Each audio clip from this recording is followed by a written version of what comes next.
അമ്പലവയലിൽ flower show ജനുവരി 1 തുടങ്ങിയെങ്കിലും ഞങ്ങൾക്ക് ഇതുവരെ പോകാനായിട്ട് കഴിഞ്ഞില്ല കേട്ടോ. ഡെയിലി പോകണം എന്നൊക്കെ വിചാരിക്കും. പക്ഷേ ഓരോ കാരണം കൊണ്ട് പോക്ക് മുടങ്ങും. അപ്പം ഞങ്ങളിപ്പോൾ പോകുന്നത് ജനുവരി 13-നാണ്. 15-ാം തീയതി വരെ ഫ്ലവർ ഷോ ഉള്ളൂ. അപ്പം നമ്മളുടെ ഇവിടെ ഫ്ലവർ ഷോ വന്നിട്ട് നമ്മൾ പോയി കണ്ടില്ല എന്നുണ്ടെങ്കിൽ അത് ശരിയല്ലല്ലോ. എന്തായാലും കാണണ്ടേ. പിന്നെ എന്തായാലും കാണാമെന്ന് വിചാരിച്ച് ഞങ്ങൾ അങ്ങനെ ഇറങ്ങി. അപ്പോൾ വൈകുന്നേരം ഒരു 5:30 ആയപ്പോൾ ഞങ്ങൾ അവിടെ എത്തിയിട്ടോ. അപ്പോൾ ആ ടൈമിൽ തിരക്കുണ്ടോ എന്ന് വെച്ചാൽ അത്യാവശ്യം തിരക്കൊക്കെ ഉണ്ട്. എന്നാലും നൈറ്റുള്ള അത്ര അങ്ങ് തിരക്കില്ല കേട്ടോ. ഞങ്ങൾ ടിക്കറ്റ് എടുത്തിട്ട് അത് കയറി 70 രൂപയാണ് ഒരാൾക്ക്. അങ്ങനെ ടിക്കറ്റ് എടുത്തിട്ട് ഉള്ളിൽ കയറി. അപ്പോൾ നമ്മൾ കയറുമ്പോൾ തന്നെ നമുക്ക് നല്ല ഭംഗിയുള്ള കാഴ്ചകളാണ്. അവരവിടെ നല്ല സെറ്റ് ചെയ്ത് വെച്ചിരിക്കുന്ന ഫ്ലവേഴ്സൊക്കെ നമുക്ക് കയറുമ്പോൾ തന്നെ നമുക്ക് ഭയങ്കര കൺഫ്യൂഷൻ ആവും. കാരണം നമ്മൾ എവിടെ നിന്ന് വീഡിയോ എടുക്കണം, എവിടെ നിന്ന് ഫോട്ടോ എടുക്കണം, രണ്ട് സൈഡും നമ്മൾ നടക്കുന്നതിൻ്റെ രണ്ട് സൈഡും അത്ര ഭംഗിയായിട്ടാണ് അവർ അറേഞ്ച് ചെയ്ത് കേട്ടോ. പൂക്കൾ അതും അതിൻ്റെ പേരൊന്നും എനിക്ക് കറക്റ്റ് അറിഞ്ഞുകൂടാ കേട്ടോ. നമ്മൾ ചെട്ടി അതൊക്കെയല്ലേ നമുക്ക് കോമൺ ആയിട്ട് കാണുന്ന അതിൻ്റെയൊക്കെയല്ലേ പേരറിയുള്ളൂ. അപ്പം എല്ലാ പൂക്കളുടെ ഒന്നും പേര് എനിക്ക് അറിഞ്ഞുകൂടാ. പക്ഷെ നല്ല വെറൈറ്റി ആയിട്ടുള്ള നല്ല വെറൈറ്റി കളറിലുള്ള അടിപൊളിയായിട്ടുള്ള പൂക്കളാണ് എല്ലാ. നമ്മൾ അതിൻ്റെ ഉള്ളിൽ കയറി കഴിയുമ്പോൾ നമുക്ക് മെയിനായിട്ട് എവിടെ നിന്ന് ഫോട്ടോ എടുക്കണം എന്നുള്ള കൺഫ്യൂഷനാണ്. പിന്നെ ഈ പൂക്കളുടെ ഭാഗത്താണ് കൂടുതൽ ആൾക്കാരുള്ളതും. കാരണം ഫോട്ടോസും വീഡിയോസൊക്കെ എടുക്കാനായിട്ട്. അപ്പോൾ ഇതൊക്കെ കണ്ടില്ലേ, ഇത് ഞാൻ ആദ്യമായിട്ടാണ് ഇങ്ങനത്തെ പൂക്കൾ കാണുന്നത്. നല്ല ഡിഫറെൻ്റ് ഒരു വെറൈറ്റി കളറും ഒക്കെ ആയിട്ടുള്ള. അപ്പം അവിടെയും അത്യാവശ്യം തിരക്കുണ്ട്. നമുക്കിതിൻ്റെ ഉള്ളിൽ വീഡിയോ എടുക്കുക ഫോട്ടോ എടുക്കുക എന്ന് പറഞ്ഞാൽ കുറച്ച് ക്ഷമ വേണ്ട കാര്യം. കാരണം എന്താണെന്ന് വെച്ചാൽ അത്യാവശ്യം തിരക്കുള്ളതുകൊണ്ട് തന്നെ ഓരോരുത്തർ ഫോട്ടോയും വീഡിയോ എടുത്ത് ഒഴിയുന്ന ടൈമിൽ നമ്മൾ കയറിയിട്ട് വേണം എടുക്കാനായിട്ട്. കൂടുതൽ ടൈം വീഡിയോ എടുത്ത് നിൽക്കാനും പറ്റില്ല. ഇപ്പം ഞങ്ങളുടെ ബാക്കിലുള്ള ഒരു വിഷ്വൽ കണ്ടില്ലേ, എന്ത് ഭംഗിയല്ലേ പൂക്കളിങ്ങനെ നമ്മൾ എന്താ പറയുക ഈ പുതപ്പ് വിരിച്ച പോലെ നല്ല ഭംഗിയായിട്ടുണ്ട്. അപ്പം അവിടെ നിന്ന് അങ്ങനെ കുറച്ച് നേരം വീഡിയോസ് എടുത്തു, ഫോട്ടോസ് എടുത്തു. പിന്നെ ഇതുപോലെ ഇടയ്ക്കിടയ്ക്ക് മൃഗങ്ങളുടെയൊക്കെ സ്റ്റാച്യു സെറ്റ് ചെയ്ത് വെച്ചിട്ടുണ്ട്. അപ്പം ഇവിടെ നമുക്ക് പറഞ്ഞ കണക്ക് നമ്മൾ എപ്പോട്ട് തിരിഞ്ഞാലും നമുക്ക് ഫോട്ടോയും വീഡിയോ എടുക്കാനുള്ളൊരു വിഷ്വലാണ് കേട്ടോ. നല്ല ഭംഗിയായിട്ട് ചില സ്ഥലങ്ങളിൽ ഇങ്ങനെ കുറച്ച് ഗ്യാപ്പിലാണ് പൂക്കൾ. പക്ഷേ ചില സ്ഥലങ്ങളാണെങ്കിൽ അടുപ്പിച്ചടുപ്പിച്ച് നമുക്ക് എന്ത് ഭംഗിയായിട്ട് അവർ സെറ്റ് ചെയ്തതെന്നറിയോ. അപ്പം നിങ്ങൾ ഇതുവരെ ഫ്ലവർ ഷോയ്ക്ക് വരാത്ത ആൾക്കാരാണെങ്കിൽ ഒരു വർഷത്തെ ഫ്ലവർ ഷോയ്ക്കെങ്കിലും നിങ്ങൾ എന്തായാലും ഒന്ന് വന്ന് കാണണം കേട്ടോ. അത്ര ഭംഗിയാണ്. പൂക്കളൊക്കെ ഇഷ്ടപ്പെടുന്നവരാണെങ്കിൽ എന്തായാലും വരണേ. അപ്പം അതൊക്കെ കണ്ടു കഴിഞ്ഞതിന് ശേഷം പിന്നെ അവിടെ കുട്ടികൾക്ക് ചെറിയൊരു പാർക്ക് അവർ സെറ്റ് ചെയ്ത് വെച്ചിട്ടുണ്ട്. കുറച്ച് സ്ലൈഡിങ് ഇതും പിന്നെ ഊഞ്ഞാലൊക്കെ ആയിട്ട് അങ്ങനെ കുറേ നേരം ആളുകൂട്ടിനെ അവിടെ കളിപ്പിച്ചു. അവിടെ അത്യാവശ്യം തിരക്കുണ്ടായിരുന്നേ. കുട്ടികൾക്ക് പിന്നെ മെയിനായിട്ട് ഈ ഫ്ലവർ കാണാനൊന്നും താല്പര്യം ഉണ്ടാവില്ല, അവർക്ക് കളിക്കാനാണല്ലോ ഇഷ്ടം. അപ്പോൾ അതുകൊണ്ട് അവിടെ അത്യാവശ്യം തിരക്കുണ്ടായിരുന്നു. അങ്ങനെ കുറച്ച് നേരം മോനെ അവിടേക്ക് കളിപ്പിച്ച് കഴിഞ്ഞതിന് ശേഷം പിന്നെ അവിടെ ഊട്ടി ട്രെയിനില്ലേ അതുപോലെ ഒരു ട്രെയിൻ സെറ്റ് ചെയ്ത് വെച്ചിട്ടുണ്ടായിരുന്നു. വർക്കിംഗ് അല്ല, ജസ്റ്റ് അതിൻ്റെ ഉള്ളിൽ കയറി നിൽക്കുക ഫോട്ടോ എടുക്കുക അതിനൊക്കെ മാത്രം. അങ്ങനെ അവിടെ കുറച്ച് നേരം നിന്ന് അതിൻ്റെ ഫോട്ടോ ഒക്കെ എടുത്ത് കഴിയുമ്പോൾ പിന്നെ ഞങ്ങൾ നേരെ സ്റ്റോളിലോട്ട് കയറി. സ്റ്റോളിൽ പിന്നെ നമ്മൾ നിന്ന് കൊടുത്താൽ മതി, നമ്മളെ തള്ളിക്കൊണ്ടുവന്ന രീതിക്ക് ഇരുന്ന ആൾക്കാരെ. അപ്പം ഇതിൻ്റെ അടുത്ത വിശേഷമായിട്ട് അടുത്ത വീഡിയോ കാണാം കേട്ടോ. അപ്പോൾ ഓക്കെ ബൈ.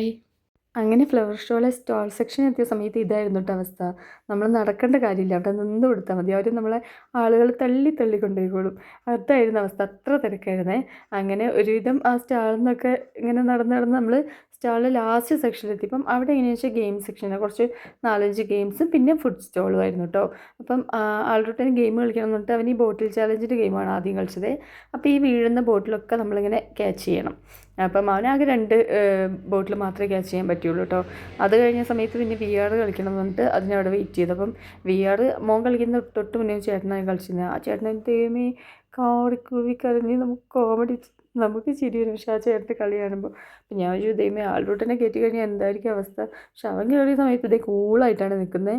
എനിക്ക് തോന്നുന്നു ഇവർ കുട്ടികൾക്ക് നല്ല സിമ്പിളായിട്ടുള്ളതും വലിയ ആളുകൾക്ക് അത്യാവശ്യം പേടിക്കാനുള്ളതാണ് കൊടുക്കുന്നതൊന്നും. അല്ലെങ്കിൽ ആ പുള്ളിക്കാരൻ അങ്ങനെ കാറിക്കൂല കേട്ടോ. അപ്പം ആൾറൂട്ടിന് അവിടെ കളിക്കുന്ന സമയത്തിന് ഞാനവിടെ ഫുഡ് കോർട്ടിൽ നിന്ന് ബോളിയും പാലടയും മേടിച്ചു കേട്ടോ. അപ്പം ഇങ്ങനെ ഒരു ബോളിയും ഇത്രയും പാലടയും കൂടി 70 രൂപയാണ് അവർ ചാർജ് ചെയ്യുന്നത്. നല്ല അടിപൊളി പാലടയായിരുന്നു കേട്ടോ, ഒരു രക്ഷയില്ല. അത് ഈ ബോളി നല്ല ചൂട് പാലട ഒഴിച്ച് തന്നിട്ട് ഇങ്ങനെ കുതിർന്ന് ഇരിക്കുന്ന ആ ബോളിയും പാലടയും കൂടി കഴിക്കാനായിട്ട് നല്ല ടേസ്റ്റ് ആയിരുന്നു കേട്ടോ. അത് കഴിഞ്ഞ് ഞങ്ങൾ പുറത്തിറങ്ങിയ സമയത്ത് ഇതുപോലെ ഗോസ്റ്റ് ഹൗസ് ഉണ്ട്, അതിൽ കയറാമെന്ന് പറഞ്ഞതാണ്. പക്ഷേ ആൾറൂട്ടിന് പിന്നെ ആ സൗണ്ടൊക്കെ കേട്ട സമയത്ത് അവന് പേടിയാണ്, കയറണ്ട, പെട്ടെന്ന് നമ്മൾ മുന്നിലേക്ക് ചാടുമ്പം ഞെട്ടിപ്പോയാലെന്നൊക്കെ പറഞ്ഞിട്ട് ഞങ്ങൾ കയറിയില്ല കേട്ടോ. പിന്നെ അവിടെയുള്ള വേറെ റൈഡ്സിലൊന്നും കയറിയിട്ടുണ്ടായിരുന്നില്ല. അപ്പോൾ ഞങ്ങൾ പിന്നെ തിരിച്ച് പോകാമെന്ന് വിചാരിച്ചിട്ട് ഇറങ്ങിയപ്പം തിരിച്ചിറങ്ങുന്ന വഴിയും ഒക്കെ ഈ ഫ്ലവേഴ്സ് നല്ല ഭംഗിയാട്ടോ.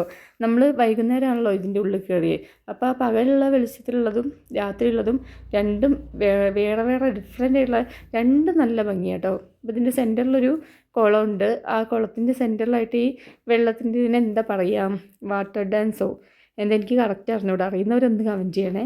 അപ്പം അതും നല്ല ഭംഗിയുണ്ടായിരുന്നു. ഇങ്ങനെ അത്യാവശ്യം ഹൈറ്റിലിങ്ങനെ വെള്ളം പോവും, അതേപോലെ തന്നെ താഴേക്കും വരികയും ചെയ്യും. അപ്പം നമുക്ക് പകലത്തെ വ്യൂ ആണെങ്കിലും രാത്രിയുള്ള വ്യൂ ആണെങ്കിലും ഒരുപോലെ ഭംഗിയാട്ടോ. പിന്നെ ഫോട്ടോ ഒക്കെ എടുക്കണമെന്നുണ്ടെങ്കിൽ നല്ല അടിപൊളിയായിട്ട് എടുക്കാനാണെങ്കിൽ പകൽ വരുന്നതായിരിക്കും കുറച്ചുകൂടെ ബെറ്റർ. അപ്പം എനിക്ക് രണ്ടും നന്നായിട്ട് തന്നെ ഇഷ്ടപ്പെട്ടു. രാത്രിയാകുമ്പോഴാണ് ആളുകൾ കൂടുതൽ വരുന്നത് കേട്ടോ, വർക്കൊക്കെ കഴിഞ്ഞ് വരുന്ന ആളുകൾ. ഫ്ലവർ ഷോ നടക്കുന്നതിൻ്റെ ഒരു സൈഡ് മൊത്തം ഇതുപോലെ വയലാട്ടോ, നല്ല ഭംഗിയാണ് രാത്രിയിൽ കാണാനായിട്ട്. മറ്റേ സൈഡിലാണ് കുളമുള്ളത്. അപ്പം നമ്മൾ ഫ്ലവർ ഷോ ആയിട്ട് തിരിച്ചിറങ്ങുവാണ്. ഞങ്ങൾ തിരിച്ചിറങ്ങുന്ന സമയത്തും നിറയെ ആൾക്കാർ അങ്ങോട്ട് പോയിക്കൊണ്ടിരിക്കുന്നുണ്ട് കേട്ടോ. രാത്രിയിലാണ് ആളുകൾ കൂടുതൽ വരുന്നത്. നമ്മൾ തിരിച്ച് ഇറങ്ങുന്ന വഴിയും രണ്ട് സൈഡും പൂക്കളാണ്. ഇതിൽ ഞാൻ പറഞ്ഞല്ലോ, എനിക്ക് ചെട്ടിപ്പൂവിൻ്റെ പേര് മാത്രമേ അറിയത്തുള്ളൂ, ബാക്കിയുള്ള പൂവിൻ്റെ ഒന്നും പേരറിയില്ല. അറിയാവുന്നവരൊന്ന് കമൻറ്റ് ചെയ്തു കേട്ടോ. പേരറിയില്ലെങ്കിലും കാണാൻ നല്ല ഭംഗിയാണ്. നമുക്ക് ഫോട്ടോ എടുക്കാനും വീഡിയോ എടുക്കാനൊക്കെ ആയിട്ട് നല്ല അടിപൊളി ബാക്ക്ഗ്രൗണ്ടാണ്. എവിടെ തിരിഞ്ഞാലും നമുക്ക് നന്നായിട്ട് തന്നെ ഫോട്ടോ എടുക്കാനും വീഡിയോ എടുക്കാനും പറ്റും. ഇപ്പം ഞാനിപ്പോൾ കാണിക്കുന്നത് കണ്ടില്ലേ, ഇതിന് മുന്നേ വീഡിയോൻ്റെ ഫസ്റ്റ് പാർട്ടിൽ കാണിച്ചിരുന്ന പോലെ നമ്മളെന്താ പുതപ്പ് പുതച്ച പോലെയാണ്. നല്ല ഭംഗിയാണ്. എനിക്ക് തോന്നുന്നു രാത്രിയാകുമ്പം കുറച്ചുകൂടി ഭംഗി കൂടുതലാണ് പകലത്തേക്കാളും. ലൈറ്റൊക്കെ ഇട്ട് കഴിയുമ്പോൾ ഒരു പ്രത്യേക ഭംഗിയാണ് കേട്ടോ കാണാനായിട്ട്. അപ്പം ഫ്ലവർ ഷോ കഴിഞ്ഞെങ്കിലും ഈ പൂക്കളുടെ ഇതൊക്കെ എപ്പോഴും അതേപോലെയുണ്ട്. കാണാത്തവരൊക്കെ ഉണ്ടെങ്കിൽ ഇപ്പോഴും പോയിക്കോളൂ കേട്ടോ, അതുപോലെ തന്നെ ഉണ്ട് കേട്ടോ കാണാനായിട്ട്. അപ്പം ഞങ്ങളതൊക്കെ കഴിഞ്ഞ് പുറത്തിറങ്ങിയ സമയത്തല്ലേ ഒരു സൈഡിലൊക്കെ ആളുകൾ ഇരിക്കുന്നത്, ഇതൊക്കെ ഫ്ലവർ ഷോ കണ്ട് ഇറങ്ങിയ ആളുകളാണ് നടന്ന് മടുത്തിട്ടിരിക്കുന്നത്. അപ്പം നല്ല ബ്ലോക്കും ഉണ്ടായിരുന്നു, വണ്ടികളൊക്കെ എഴഞ്ഞെഴഞ്ഞാണ് പോകുന്നത്. ഒരു സൈഡ് നിറയെ ഇതുപോലെ കച്ചവടക്കാരായിരുന്നു, ടോയ്സ് വിൽക്കുന്നതും പിന്നെ ബ്രെഡ് ഓംപ്ലേറ്റ്, ചായ, മസ്കാബൺ, അങ്ങനെയൊക്കെ ഫുൾ ഐറ്റംസ് ഒക്കെ വിൽക്കുന്ന നിറയെ കച്ചവടക്കാർ. അപ്പോൾ ആളുകൾ ഇങ്ങനെ വന്നുകൊണ്ടിരിക്കുക കേട്ടോ. രാത്രിയാകുമ്പോഴാണ് കൂടുതൽ ആൾക്കാർ വരുന്നത്. അപ്പം ഇതിപ്പം ഞാൻ വീഡിയോ ഇച്ചിരി ഫാസ്റ്റായി കാണിക്കുന്നതുകൊണ്ടാണ്, ഇത്ര സ്പീഡിലൊന്നുമല്ല കേട്ടോ നമ്മൾ പോകുന്നത്, പതുക്കെ പതുക്കെ പോകാനായിട്ട് പറ്റുള്ളൂ. അങ്ങനെ ഞങ്ങൾ അവിടുന്ന് അമ്പലത്തിൽ നിന്ന് ടൗണിൽ നിന്നൊക്കെ ഇങ്ങനെ തിരിച്ചു വന്ന് ഇപ്പോൾ വരുന്ന വഴിക്ക് ബത്തേരിയിൽ നമുക്ക് പള്ളിപ്പെരുന്നാൾ നടക്കുന്നുണ്ട്, മാതാവിൻ്റെ ഓർമ്മ തിരുനാൾ. അപ്പം അവിടെയും കൂടി കയറിയിട്ട് അങ്ങ് പോകാമെന്ന് വിചാരിച്ചു.